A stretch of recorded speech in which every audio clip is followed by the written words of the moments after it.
Bebanku saat ini.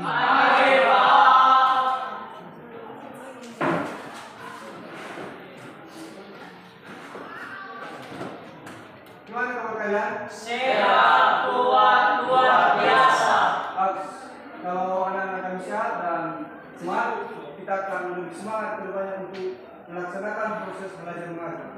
Nah, sebelum kita melakukan proses belajar mengajar pada hari ini, alangkah baiknya apa yang kita lakukan. Terlebih dahulu kita melaksanakannya dari doa kepada anak kami cewek untuk membawa kita ke dalam doa.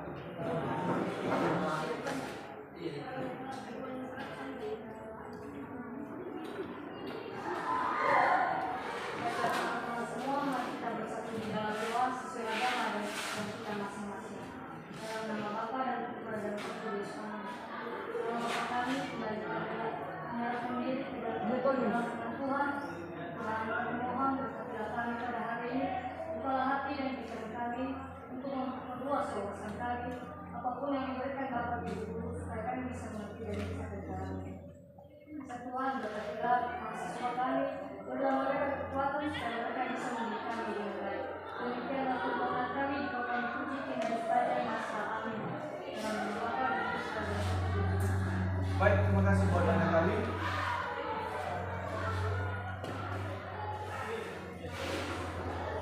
Nah, sebelum kita lebih lanjut ke materi, alangkah baiknya Bapak akan mengecekkan dengan kalian.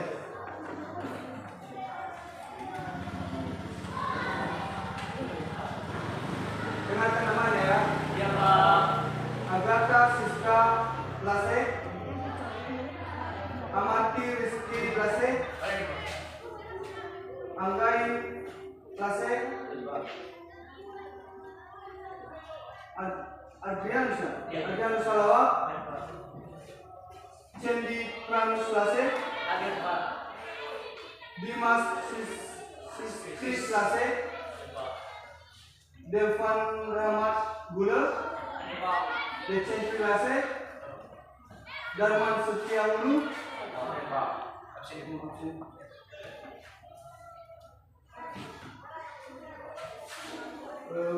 Derwin Jaya Warulu, Fajar Lase, Hadir Pak. Hasrat Iman Jebaru. Baik, karena semuanya udah hadir,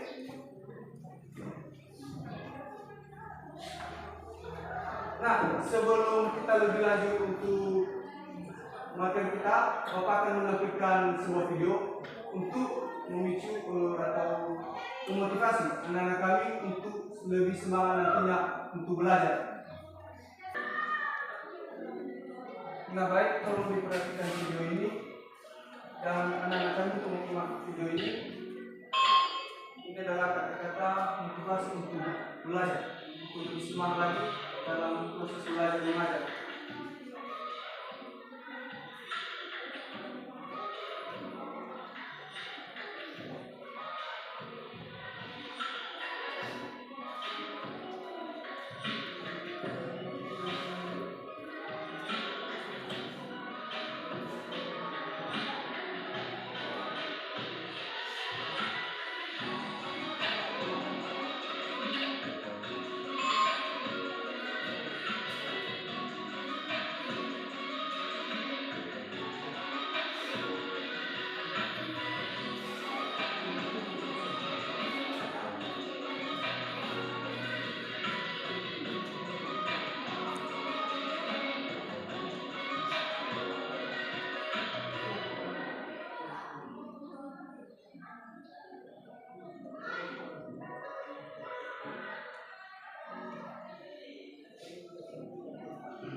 Nah, sekian video motivasi yang Bapak tampilkan. Anak-anak kami pasti telah memperhatikan video tersebut. Nah, manfaat dari motivasi untuk belajar tersebut adalah supaya anak-anak kami lebih giat dalam melaksanakan proses belajar mengajar. Sampai kenapa ketika anak-anak kami tidak adanya untuk melaksanakan pembelajaran, maka apapun yang kita pelajari, baik hari ini atau kedepannya tidak akan ada gunanya. Jadi contohnya dalam video tadi, jangan takut melangkah. Artinya bukan melangkah untuk berjalan seperti berjalan biasa, tapi jangan takut untuk melangkah lebih maju ke depan. Contohnya di kelas 11 nanti saya ingin lebih baik ke depannya. Ketika di kelas 10 kurang fokus belajar, di kelas 11 harus lebih ditingkatkan lagi. Ya, benar. Dan ada satu lagi, pendidikan bukan cuma pergi ke sekolah dan mendapatkan gelar, tapi memperluas pengetahuan dan penyerapan ilmu. Nah, kebanyakan bukan hanya di sekolah kita ini, di sekolah di kota pun terdapat. Kebanyakan mereka hanya datang ke sekolah, duduk, dan pergi. Tapi di 3 tahun ke depan mereka akan mendapatkan gelar. Mereka hanya menunggu gelar, tidak mendapatkan ilmu. Nah, jadi dari video tersebut diajarkan bahwa kita bukan hanya mendapatkan gelar. Gelar bisa dicapai, hanya membutuhkan waktu 3 tahun.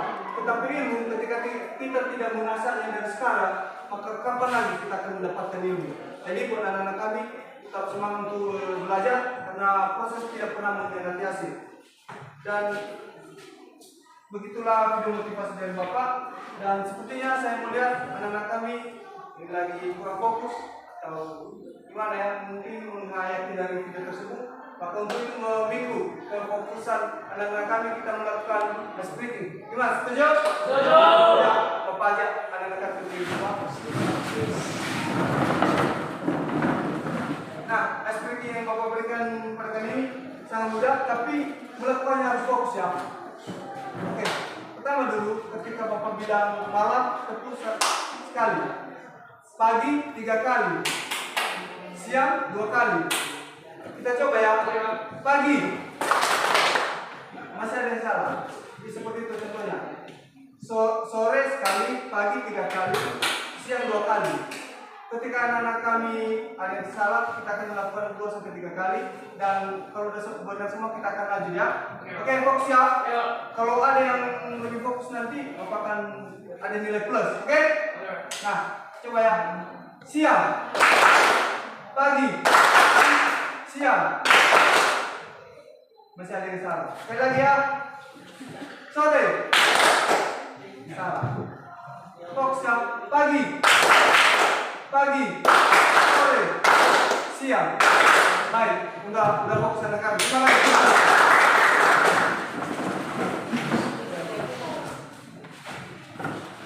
Nah, kita akan beralih pada materi kita.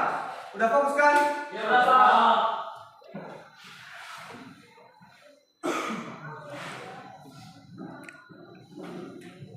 Nah, judul besar materi kita pada hari ini dulu adalah tentang memahami cara perawatan alat ukur sederhana maupun profesional. Nah, sebelum lebih lanjut lagi, kita membahas detail-detail bagaimana cara perawatannya.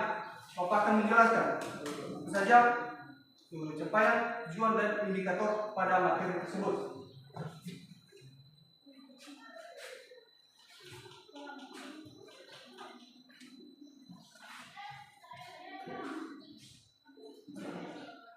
Nah, di atas Bapak telah menyebutkan capaian pembelajaran. Pada akhir fase E, peserta didik mampu memahami jenis-jenis alat ukur, cara pengoperasian dan perawatan alat ukur sederhana maupun profesional, serta menghitung data hasil pengukuran tujuan pembelajaran. Itulah capaian yang harus kita capai pada fase E ini. Nah, untuk tujuannya mengetahui cara pengoperasian dan perawatan alat ukur sederhana maupun profesional. Itu tujuan materi kita pada hari ini. Nah, untuk indikatornya sendiri, memahami bagaimana cara perawatan alat ukur sederhana maupun digital. Nah, itulah indikatornya supaya anak-anak kami memahami bagaimana cara-cara perawatan alat ukur tersebut.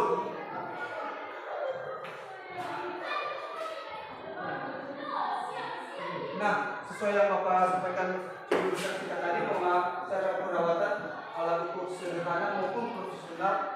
Dan sebelum lebih lanjut, biar kita lebih aktif lagi, karena di kurikulum Merdeka ini siswa lebih diharapkan untuk aktif. Nah, untuk itu Bapak ingin bertanya, ketika anak-anak kami bisa menjawabnya nanti akan mendapatkan nilai plus dari Bapak. Apa saja yang anak-anak kami ketahui cara perawatan alat ukur sederhana maupun digital. Diberikan kesempatan buat anak-anak kami 1 sampai 2 orang. Sebagai motivasi kepada anak-anak kami akan mendapatkan nilai plus. Jadi ketika nanti nilainya kurang bagus pada satu ujian dan tugas-tugas bisa mendukung. Diberikan kesempatan 1 sampai 2 orang. Menjaga dengan baik. Oke, baik, terima kasih buat jawaban anak kami. Kalau ada lagi tunjuk tangan dan berdiri. Oke, tidak masalah. Ada lagi? Silakan kita. Cara perawatannya itu pertama menyimpan alat ukur sederhana maupun digital itu menyimpan pada tempat yang aman, dan juga dalam pengoperasian nanti digunakan atau dipakai harus sesuai dengan prosedur sehingga alat itu tidak akan mudah rusak maupun lecet untuk dipakai itu berproses. Baik, berikan tepuk tangan untuk kalian. Nah, jawaban yang diberikan kepada kalian sungguh luar biasa dan itu udah benar. Tapi untuk lebih menjelaskannya lagi, kita akan membahas ke depannya. Siapa nama anak kami tadi? Biar Bapak kasih apa? Kedua, yang satunya?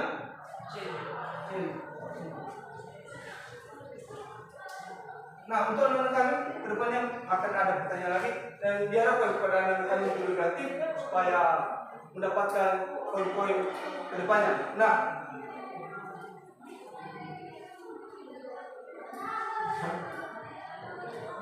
untuk perawatan alat ukur baik manual maupun digital kita dibagi menjadi 2, baik perawatan secara umum maupun secara individu. Umum ini yaitu keseluruhan, baik digital maupun sederhana. Jadi semua di dalam sini tercakup. Pertama, secara umum ada beberapa cara merawat alat ukur untuk menghindari kerusakan. Ya, fungsi dari merawat ini supaya terhindar kerusakan pada alat ukur. Anak-anak kami juga jangan lupa menulis karena dipakai yang nanti kita akan ada KPD. Nah, kita masuk saja pada alat-alatnya. Pertama, penyimpanan alat ukur di kontainer tertutup. Nah, biasanya alat-alat ukur disimpan di sebuah loker atau lemari. Nah, yang pertama, kita harus menyimpan alat ukur tersebut, baik manual maupun digital. Kalau ada lemari yang kita buat untuk khusus perawatan alat ukur, kita simpan dalam situ.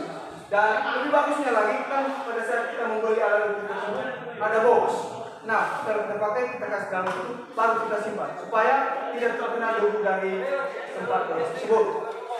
Selanjutnya, hindari penempatan alat ukur. Nah, artinya ketika kita udah kasih contohnya alat ukur teodolik di sini, kita jangan kasih alat-alat ukur yang berat di atasnya seperti teodol, water pass, meteran, yang lainnya. Bagusnya dikasih satu layer. Makanya kalau kita membuat lemari tempat alat ukur, kita usahakan besar, bukan kita sebesar rumah, tapi tidaknya muat beberapa alat ukur. Jadi sehingga terhindarlah dari kerusakan penumpukan barang.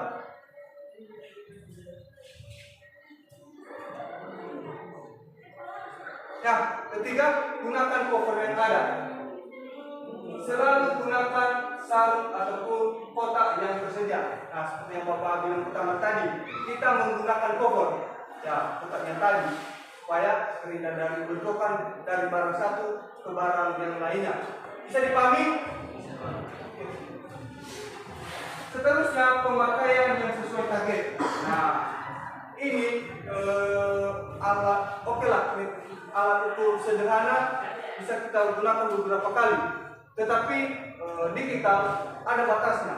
Bukan dalam arti aksesnya kita membelinya, tapi dibatasi penggunaannya. Bukan seperti contohnya pemakaian seharian full, kita kurangi itu. Kenapa? Bisa saja kita menggunakannya seharian penuh, tetapi membuat alat kita tersebut tidak bertahan lama, mungkin beberapa bulan atau setahun kedepannya akan rusak. Tetapi di sini kita bagaimana alat tersebut bisa berguna, kita menggunakan sampai 5 tahun ke depan dengan cara menggunakannya sesuai prosedur. Artinya semuanya kita pakai pagi dan mungkin lagi nanti sore atau bisa siang 3 kali atau 4 kali pakai dalam sehari tidak jadi masalah. Yang penting jangan seharian full, tidak ada istirahat. Karena digital itu ada sistemnya. Ketika sistemnya itu selama 1 hari maka akan panas. Nah, pasti anak-anak kami tahu bagaimana kalau mesin itu panas, pasti ada namanya kebakaran dalam mesin. Nah, jadi ini merusak sistem dari alat tersebut. Kelima, hindari benturan keras. Usahakan agar alat ukur tidak terjal atau menghantam benda. Nah, contohnya kalau kita mengasihkan benda tersebut tadi di lemari, kita usahakan pelan-pelan, jangan kasih kayak gini.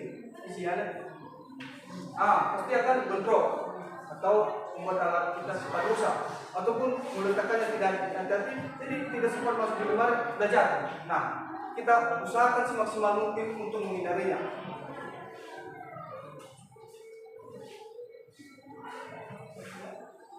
Keenam, hindari alat ukur dari benda kecil. Nah, kita sudah menyimpan tadi. Biasanya kita menyimpan ini hanya kecil, meterannya kecil. Kita tumpuk. Ada lagi seperti penggaris, kita tumpuk. Karena kekecilan mereka tadi sehingga banyak. Nah, di situ nanti akan terjadi penumpukan barang yang membuat barang kita tadi rusak. Jadi makanya disarankan untuk kita hindari alat ukur dari benda kecil. Kan dalam arti kita jangan mendapat benda kecil karena barang mahal, tapi kita hanya menghindari untuk kerusakan alat kita. Seterusnya perawatan secara berkala. Yang kalau di veteran kita ukurkan ada itu sisa-sisa tanah karena kita ukur di tanah, kita bersihkan, jangan kita gulung-gulung. Nanti bisa membuat veteran kita itu cepat rusak. Apalagi di alat digital seperti teodolit, ada itu kan kita tidak bisa mengetahukan di mana cuaca, ada yang bisa hujan. Jadi mana tahu ada sempat kena, kita memperhatikannya supaya alat kita tidak mudah rusak. Jadi disarankan buat anak-anak kami untuk perawatan secara berkala, bukan berarti kita menggunakannya, contohnya dalam seminggu kita menggunakannya 4 kali dalam seminggu, tapi kita melakukan perawatan secara berkala sekali seminggu, itu tidak bagus. Artinya selesai kita memakainya, kita membersihkannya. Bisa dipahami sampai di situ? Bisa, Pak.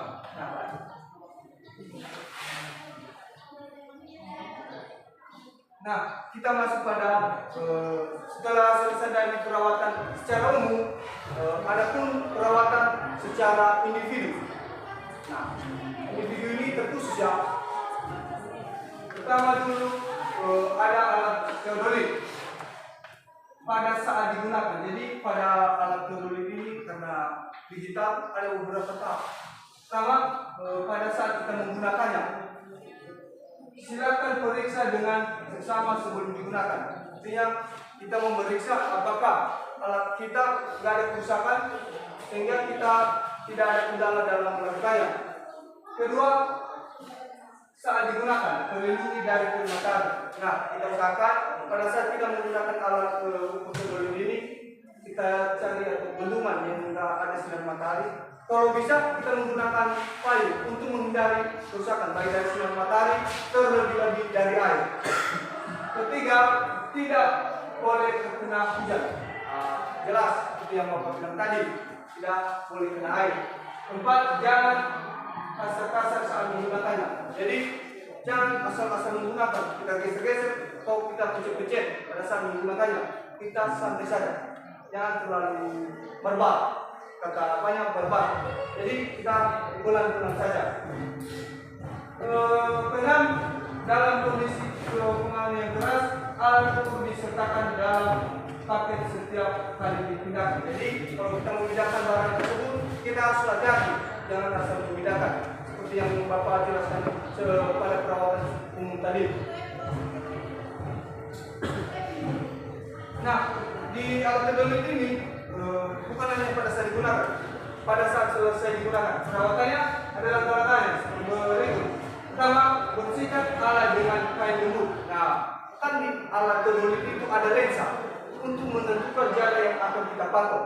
Nah, jadi kita bersihkan lensa itu sedemikian rupa supaya lensa tersebut tidak rusak. Jadi ketika kita melakukan pengamatan kedepannya akan tidak ada kendala. Kedua, masukkan alat ke dalam kemasan di lokasi yang rendah. Jadi kita masukkan ke dalam kotak tadi, jangan asal-asal memasukkannya. Ketiga, tambahkan pengering. Jadi pengering ini kita bersihkan alat tersebut. Nah, keempat, membersihkan di tripod, bambu ukur dan alat lainnya. Nah, alat ukur ini bukan hanya kedoli, tapi ada tripod. Anak-anak kami tahu tripod. Tripod itu seperti yang ada di kamera itu sebagai penunggak. Tapi di kamera satu kaki, tapi di alat kedoli menggunakan 6 kaki. Nah, jadi kita harus juga membersihkannya.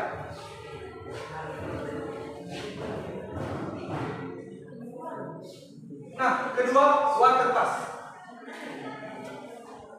Water pass tidak membutuhkan perawatan yang terlalu rumit. Namun hal ini bukan berarti Anda tidak harus merawat water pass dengan baik. Artinya di water pass ini tidak serumit pada terlulip, tetapi kita juga harus melakukan perawatan. Pertama, selalu bersihkan kaca water pass setiap sebelum dan sesudah penggunaannya. Nah, jadi sesuai yang Bapak jelaskan dari awal, kita harus membersihkan lensa. Kenapa? Pada saat kita menggunakan alat tersebut ke depannya, tidak ada mat seperti kabut. Jadi sehingga alat tersebut ketika kita menggunakannya membidik ke sasaran tidak akan meleset. Mengerti? Kedua, mengingat kaca water pass cukup berlesak, disarankan untuk menyimpan di water pass di tempat aman. Nah, tidak asing lagi seperti perawatan umum, kita menyimpan di tempat yang aman. Ketiga, simpan water pass di tempat yang minim getaran atau perubahan suhu yang drastis. Artinya, yang kita disimpan di tempat-tempat yang banyak getaran maupun yang suhu cepat panas, seperti di luar ruangan. Kita jangan mencoba. Kita bukan dalam arti kita simpan di dalam kamar, tapi kita lihat tempat-tempat yang suhunya tidak begitu panas. Nah, ketiga, total station. Nah, alat ini tidak jauh beda dengan terlulip. Nah, alat ini perkembangan dari water pass. Kenapa dibilang perkembangan? Dulu dirancang terlulip, tetapi ya anak kami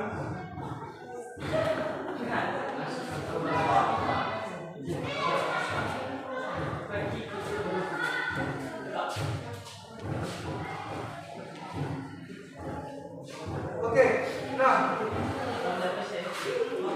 sekian materi kita pada hari ini, dan sebelum kita penutupnya, Bapak tadi sudah bilang kita akan ada lembar kerja serta diri.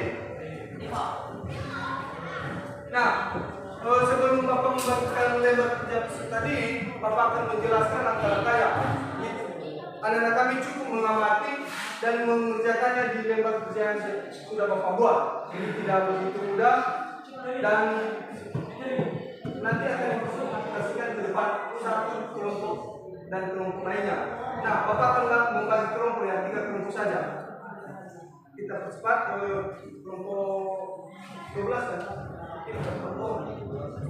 Ini satu kelompok, ini kelompok 2 dan kelompok 3.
Dan bila ada pertanyaan, dipersilakan.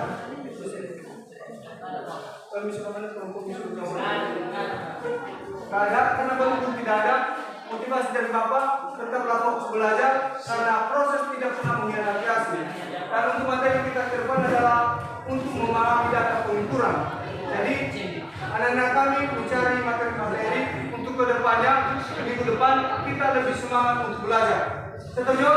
Bapak tidak akan memberikan tugas pada kali ini, tapi minggu depan Bapak akan memberikan. Sekian pada hari ini. Sampai jumpa di lain waktu. Ya,